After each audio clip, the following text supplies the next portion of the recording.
Hello friends, আমি সুব্রত। আজকে আবার চলে এসেছি তোমাদের নতুন গল্প শোনাতে আমার চ্যানেল গল্প দাদাতে। আজ তোমাদের শোনাবো শরদিন্দু বন্দ্যোপাধ্যায়ের কালো মোড়ক। তবে শুরু করা যাক। লজিকের প্রফেসর গোকুলবাবুর শিকারের নেশা ছিল। শীতকালে কলেজের ছুটি ছাড়া পাইলেই তিনি বন্দুক লইয়া বাহির হইয়া পড়িতেন। বাঘ ভাল্লুক শিকারের দুরাকাঙ্ক্ষা তার ছিল না। ঘুঘু, বনপায়রা, হরিয়াল, বড়জোর খরগোশ হত্যা করিয়া তাহার রক্ত পিপাসা চরিতার্থ হইত। ন্যায়শাস্ত্রের অধ্যাপক গোকুলবাবুর মনটি ছিল অতিশয় যুক্তিপরায়ণ। অমোঘ যুক্তির দ্বারা নিয়ন্ত্রিত হইয়া তিনি বিবাহ করেন নাই। একটা স্ত্রীলোককে কেন তিনি সারা জীবন ধরিয়া ভরণ পোষণ করিবেন, ইহার কোন যুক্তিসম্মত কারণই তিনি খুঁজে পান নাই। অন্তরঙ্গ বন্ধু বান্ধবও কেউ ছিল না। তাহার কাছে এই সকল সম্পর্কের কোনো মানেই হয় না। বস্তুত এই মানে হয় না কথাটা তাহার মনের এবং কথার মাত্রা হয়ে দাঁড়িয়েছিল। ভূত, ভগবান, প্রেম, আত্মবিসর্জন প্রভৃতি কথা শুনিলে তিনি একটু মুখ বাঁকাইয়া বলিতেন, মানেই হয় না। নিজের শিকার প্রীতিরও তিনি একটা মানে আবিষ্কার করিয়াছিলেন। জীব মাত্রই হিংসা পরায়ণ। হিংসাবৃত্তি মানুষের স্বধর্ম। মাঝে মাঝে রক্তপাত না করিলে মনের স্বাস্থ্য খারাপ হইয়া যায়, তাই শিকার করা আবশ্যক। তিনি একাকী শিকারে যাইতেন। তার পরিচিতদের মধ্যে কাহারও শিকারের নেশা ছিল না। তাছাড়া গোকুলবাবুর মতে দল বাঁধিয়া শিকার করতে যাওয়ার মানেই হয় না। তার একটা সাইকেল ছিল। একনালা বন্দুকটি সাইকেলের রডে বাঁধিয়া তিনি বাহির হইতেন। শহরের 8-10 মাইল বাইরে লোকাল বোর্ডের রাস্তার ধারে একটি মাঝারি গোছের জঙ্গল আছে। শীতকালে যখন বট ও অসত্যের ফল পাকিতে আরম্ভ করে, তখন আরাবত জাতীয় পাখিরা সেখানে ভিড় করে। গোকুলবাবু প্রতি বৎসর সেই জঙ্গলে শিকারের সন্ধানে যান। পৌষ মাসের মাঝামাঝি এক মধ্যাহ্নে গোকুলবাবু সাইকেল চড়িয়া যাত্রা করিলেন। মন্দমন্থর স্মরণে সাইকেল চালাইয়া বনের কিনারায় উপস্থিত হইলেন। বনের কিনারে একটি গ্রাম। গ্রামে একটা মুদির দোকানে সাইকেল রাখিয়া বনের মধ্যে প্রবেশ করিলেন।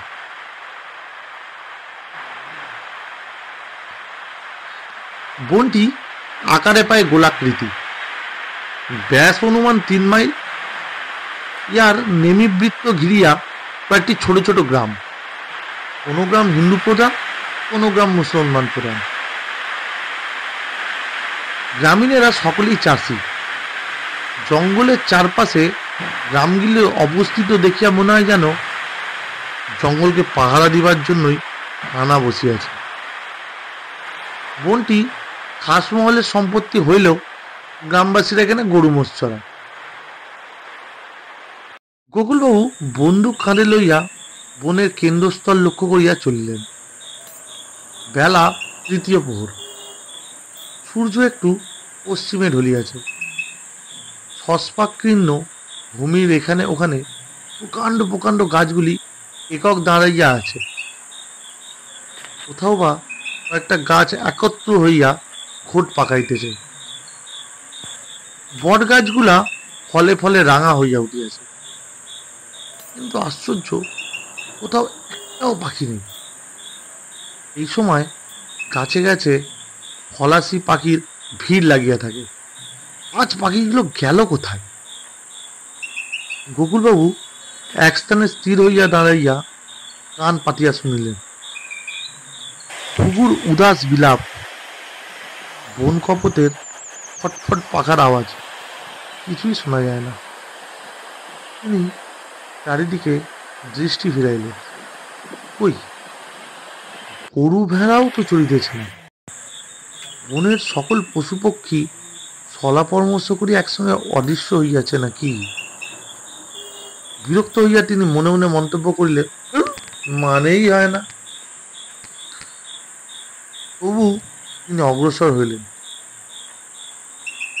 কাল হয়তো একদল শিকারী আসিয়াছিল, দমাদ্দম বন্দুক ছুড়াইয়া পাখিগুলোকে বন ছাড়া করিয়াছে, কিংবা হয়তো বনের অন্য প্রান্তে তাহারা জড়ো হইয়াছে।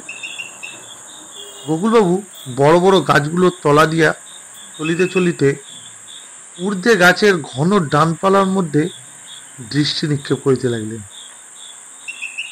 হরিয়াল পাখিগুলা বর্ণছোড়া, তাহারা যখন আকাশে ওড়ে তাহাদের সবুজ রং সহজেই চোখে পড়ে, কিন্তু একবার গাছে বসিলে নিমেষে অদৃশ্য হইয়া যায়। গাছের পাতার সঙ্গে তাহাদের গায়ের রং এমন বেমালুম মিশিয়া যায় যে তাহাদের আর দেখাই যায় না। গাছের তলা হইতে শিকারীর অভিজ্ঞ চক্ষু তাহাদের সিলয়েট দেখিয়া চিনতে পারে। গোকুলবাবু দেখিতে দেখিতে চলিলেন, কিন্তু একটিও হরিয়াল দেখিতে পাইলেন না। বনের কেন্দ্রস্থলে ৮-১০টা বড় বড় গাছ একত্র হইয়া নিম্নে ঘন ছায়া রচনা করিয়াছিল। গোকুলবাবু কাঁধ হইতে বন্দুক নামাইয়া একটা গাছের গুড়িতে হেলাইয়া দিলেন, কিন্তু নিরাশভাবে গাছতলায় বসিলেন। যে পুকুরে মাছ নাই সে পুকুরে মাছ ধরা এবং যে বনে পাখি নাই সে বনে পাখি মারিতে আসা একই কথা, মানেই হয় না। তিনি পকেট হইতে উঁচা সুপারি লইয়া কিছুক্ষণ চিবাইলেন। তারপর মন একটু চাঙ্গা হইলে উঠাইয়া দাঁড়াইলেন। উঠাইয়া দাঁড়াইতেই কে যেন তার পিছন হইতে গরম পাঞ্জাবি ছুট ধরিয়া টান দিল। গোকুলবাবু চমকিয়া ফিরিয়া চাইলেন। তার বুক ধারাস করিয়া উঠিল। ভয়ের কিছু নয়, গাছের গোড়া একটা কাঁটা লতা ছিল, ভারী কাঁটায় পাঞ্জাবির প্রান্ত আটকাইয়া গিয়াছিল। গোকুলবাবু ধাতস্থ হইলেন, কিন্তু গত বৎসরে একটা ঘটনা তাহার মনে পড়িয়া গেল। তিনি গাছটিকে ভালো করিয়া নিরীক্ষণ করিলেন। হ্যাঁ, এই গাছটাই তো বটে। গত বৎসর এই সময় এই গাছতলায় একটা ব্যাপার ঘটিয়াছিল। গত বৎসর এমনি একটি দ্বীপ্রহরে গোকুলবাবু এই বনে পাখি মারিতে আসিয়াছিলেন। আসিয়া দেখিলেন পুলিশ বন ঘিরিয়া ফেলিয়াছে। একজন ডিএসপি, 2জন দারোগা, 5-6 জন ছোট দারোগা এবং অসংখ্য কনস্টেবল, সকলেই সশস্ত্র। কি ব্যাপার? একজন ছোট দারোগার সঙ্গে গোকুলবাবুর সামান্য আলাপ ছিল। তিনি তাহাকে জিজ্ঞাসা করিলেন, কি হয়েছে, আপনারাও পাখি শিকার করিবেন নাকি? পাখি নয়, আরো বড় শিকার। ছোট দারোগা বলিল, আব্দুল্লাহ নামে একটা দুর্দান্ত খুনি আসামি এই বনে লুকিয়ে আছে। আব্দুল্লাহ একজন বড় গুন্ডা। বিপক্ষ দলের একজনকে খুন করে সে ধরা পড়ে যায়। বিচারে তার ফাঁসির সাজা হয়। বিচারের পর আদালতে যাওয়ার সময় জেলখানার 2জন রক্ষীকে গুরুতর আহত করে দড়ি ছিঁড়ে পালিয়ে যায়। এই বনের এক কোনায় তার একটি গ্রামে আব্দুল্লাহ আত্মীয়স্বজন বাস করে। পুলিশ সন্ধান চালিয়ে জানতে পারে এই বনে সে লুকিয়ে আছে। আত্মীয়স্বজনরা তাকে খাদ্য সরবরাহ করে থাকে সারাদিন ব্যাপী। তাই পুলিশ আজ এই বনে হানা দিয়েছে, আব্দুল্লাহকে ধরবে। শুনিয়া গোকুলবাবু বলিলেন, তাহলে ফিরে যাই, আজ আর শিকার হলো না। আমি বৃথাই এত দূর এলাম, মানেই হয় না। ছোট দারোগা বলিল, আপনি তো প্রায় এই জঙ্গলে শিকার করতে আসেন। জঙ্গলের কানাচে কানাচে সবই তো আপনার জানা আছে। আছে। তাহলে আসুন আমার সঙ্গে। ছোট দারোগা গোকুলবাবুকে ডিএসপির কাছে লইয়া গেল। ডিএসপি গোকুলবাবুর পরিচয় শুনিয়া এবং জঙ্গলের সহিত ঘনিষ্ঠতার কথা জানিতে পারিয়া বলিলেন, বেশ তো, আপনিও খুঁজুন না, আপনার সঙ্গে বন্দুক আছে তো, ভয়ের কিছু নাই। যদি ধরতে পারেন আপনার নামটাও হয়ে যাবে।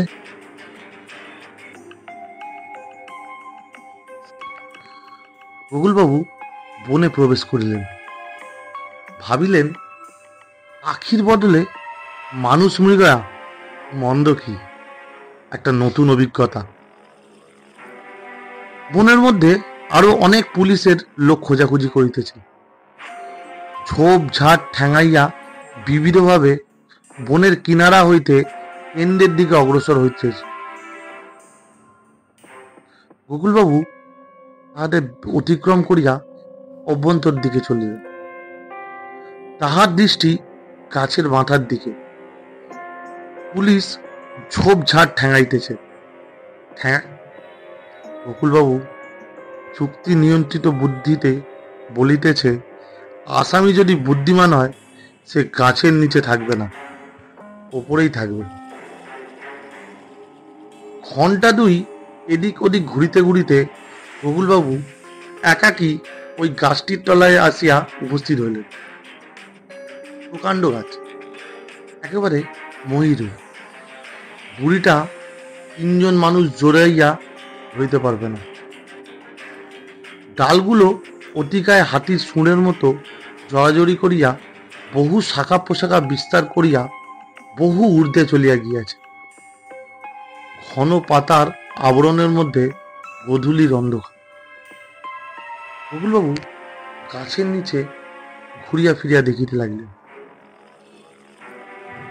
ঊর্ধ্বমুখে দেখিতে দেখিতে তাহার চোখ পড়িল মাটি হইতে আন্দাজ 20 হাত উচ্চ একটা মোটা ডালকে গিরগিটির মতো জড়াইয়া আছে একটা মনুষ্য দেহ।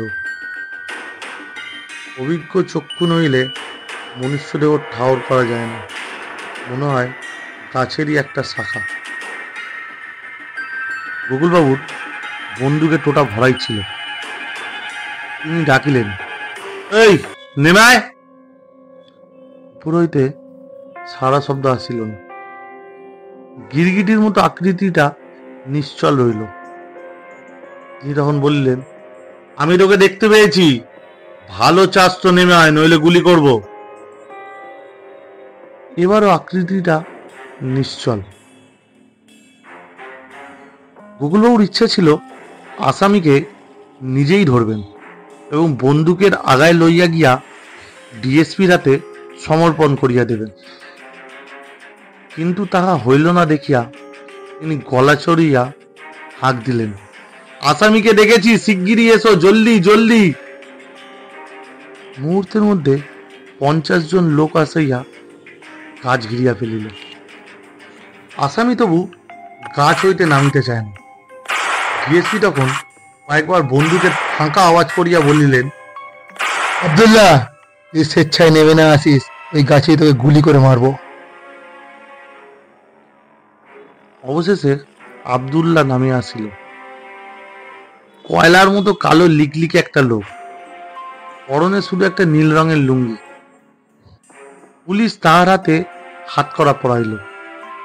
সে বাধা দিল না, কেবল তাহার বিষাক্ত হিংস্র দৃষ্টি গোকুলবাবুর উপর স্থির হইয়া রইল। পুলিশ আব্দুল্লাহকে টানিয়া লইয়া চলিয়া গেল। কিছুদিন পরে গোকুলবাবু খবর পাইলেন আব্দুল্লাহর ফাঁসি হইয়া গিয়েছে। ইয়া 1 বছর আগেকার ঘটনা। বন্দুক কাঁধে তুলিয়া গোকুলবাবু আরেকবার গাছটিকে আপাদমস্তক নিরীক্ষণ করিলেন। হ্যাঁ, এই গাছ হইতেই তিনি আব্দুল্লাহকে ধরিয়াছিলেন। ওই যে ডালটা, যাহার গায়ে আর কালো দেহটা গিরগিটির মতো জড়িয়াছিল। কিন্তু আজ পিছনে অতর্কিতে টান পড়ায় আর বুক ধরাস করিয়া উঠিল কেন? তাহার মনে কুসংস্কার নাই, লজিকের ফাঁদে যাহা ধরা যায় না তাহা তিনি বিশ্বাস করেন না। তবে নিশ্চয়ই গত বৎসরের ঘটনাটা তার অবচেতন মনে সঞ্চিত হইয়াছিল। মনের অবনাবশ্যক অঞ্জল মানেই হয় না। তিনি আবার চলিলেন। শীতের সূর্য আরেকটু পশ্চিমে ঢলিয়াছে, রৌদ্রের রং পিতাপ হইয়াছে। গোকুলবাবু দ্রুত পা চালাইলেন। বনের ওদিকটা দেখিয়া তাড়াতাড়ি ফিরিতে হইবে। বনের মধ্যে রাত্রি হওয়া বাঞ্ছনীয় নয়।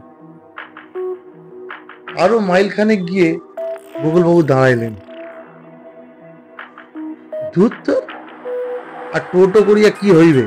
সব পাখি পালাইছে। এখন ঘরের ছেলে ঘরে ফিরিয়া গেলেই ভালো। গোকুলবাবু অসংবার শিকারে আসিয়াছেন, কিন্তু নিষ্ফল যাত্রা কখনো হয় নাই। তিনি ফিরিবার জন্য পা বাড়াইছেন, এমন সময় গোকুলবাবু বিদ্যুৎ স্পৃষ্টের ন্যায় পাশের দিকে ফিরলেন। পাশের দিকে লম্বা খানিকটা খোলা জমি, গাছপালা নাই। তাহার অপর প্রান্তে প্রায় 200 গজ দূরে একটা শুষ্ক মৃত শ্যাওড়া গাছ নিষ্পত্ত ডালামালা মেলিয়া দাঁড়িয়ে আছে। এত দূর হইতে স্পষ্ট দেখা যাওয়া গেলেও শ্যাওড়া গাছের মাথায় হাঁড়ির মতো কি একটা রইয়াছে। গোকুলবাবু চক্ষু কুঞ্চিত করিয়া দেখিতে লাগিলেন। মোরগই মনে হইতেছে, বনমোরগ। শিকারীর কাছে বনমোরগের মতো লোভনীয় পাখি আর নাই। গোকুলবাবু জানিতেন এ বনে মোরগ আছে, কিন্তু কোনোদিনও মারতে পারেন নাই। এ সময় গাছের চূড়ায় হাঁড়িটা গলা উঁচু করিয়া আবার ডাকিয়া উঠিল। আর সন্দেহ রইল না।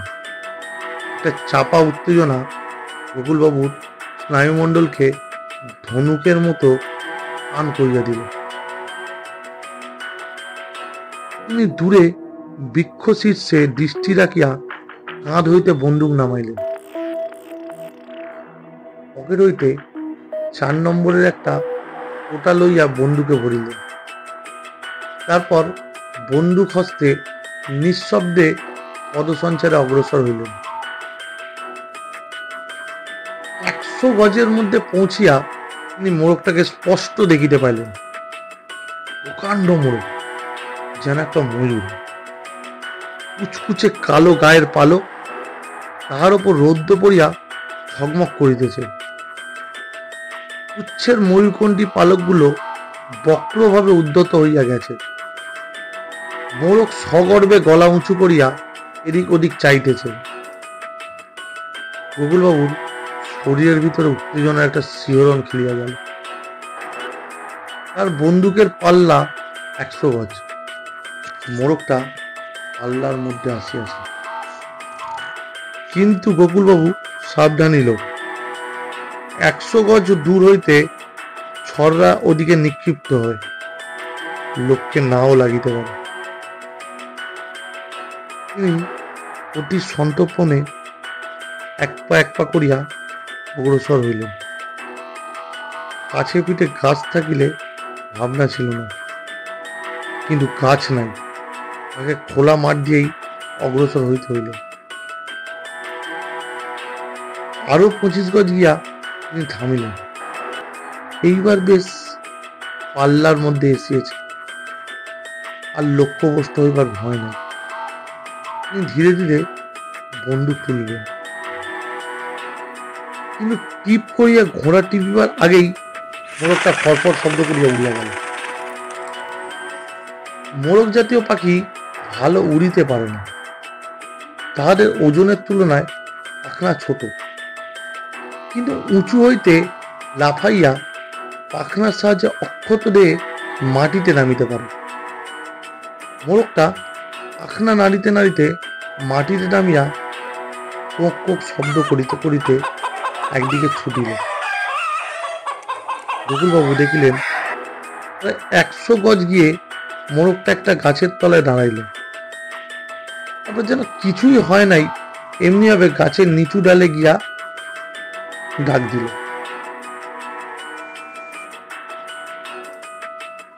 গাছের তলায় ছায়া ছায়া, তবু মোরগটাকে স্পষ্ট দেখা যাইতেছে। গোকুলবাবু বিড়াল পদক্ষেপে অগ্রসর হইলেন। তাহার বাহ্য জ্ঞান নাই, সমস্ত ইন্দ্রিয় ওই পাখিটার উপর কেন্দ্রীভূত হয়েছে।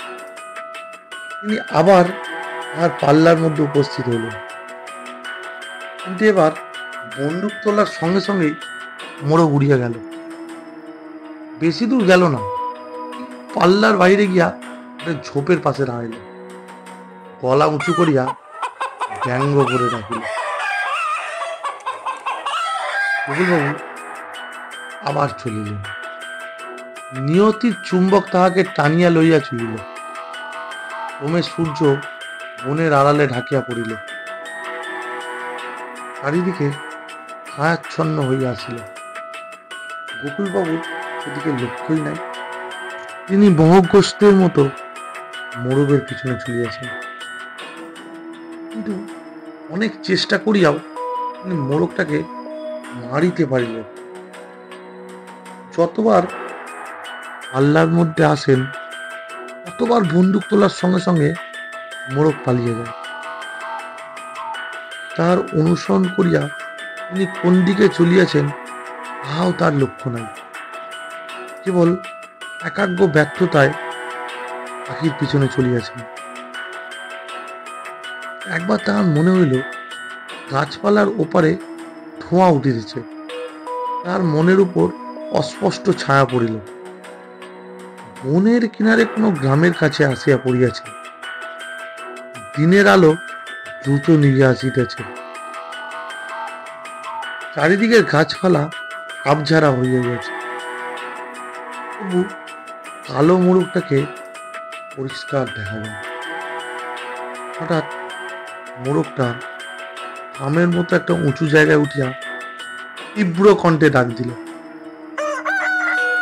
গোকুলবাবু দেখিলেন একটা গোরস্থান, গ্রাম্য গোরস্থান।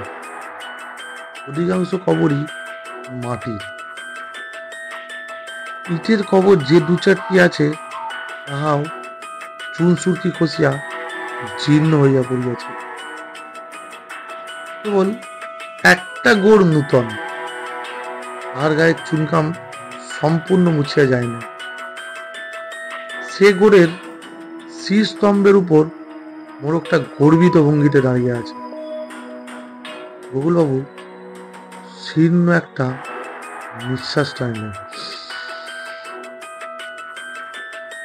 অন্ধকারে পাল্লা বোঝা যায় না, তবু 60-70 গজের বেশি নয়। গোকুলবাবুর বুক নয় দুরু দুরু করিয়া উঠিল। এবার ফসকাইলে আর মোরগ মারা যাইব না। সামনে বাঁ পাশে একটা বড় ফণি মনসার ঝোপ। সেটার আড়ালে গিয়া দাঁড়াইতে পারিলেই গোকুলবাবু কোনাচে ভাবে ফণি মনসার ঝোপের দিকে চাইলেন, দৃষ্টি মোরগের দিকে। তারপর হঠাৎ ঝোপের দিক হইতে একটা সরসর শব্দ শুনিয়া মোরগের ওপর হইতে তাহার দৃষ্টি সরিয়া গিয়া ঝোপের উপর পড়িল। ঝোপের ভিতর হইতে একটা কালো মানুষের মুখ বাহির হইয়া গেছে। নিষ্ক্রান্ত দন্ত, চক্ষু দুইটা অপার্থিব হিংসায় জ্বলিতেছে। দুই হাতে ফণিমনসার কাঁটা সরাইয়া মূর্তি বাহির হইয়া আসিল। লাল মতো কালো গায়ের রং, পরনে নীল রঙের লুঙ্গি। নরঘাতক আব্দুল্লাহ। তাহার অভিপ্রায় সম্বন্ধেও সংশয়ের অবকাশ হইল না। গোকুলবাবু দ্বিধা করিলেন না, বন্দুক তুলিয়া ফায়ার করলেন আব্দুল্লাহর মুখে, কিন্তু কিছুই হইল না। আব্দুল্লাহ অগ্রসর হইয়া আসিতে লাগিল।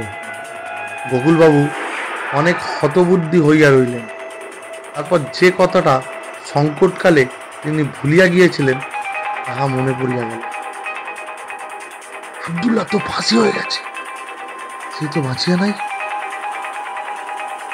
গোকুলবাবুর হৃৎপিণ্ডটা আবার উন্মুক্তভাবে লাফাইয়া উঠিল। আর যুক্তিনিষ্ঠ মস্তিষ্কে শেষবারের জন্য চিন্তার ছাপ পড়িল, মানেই হয় না।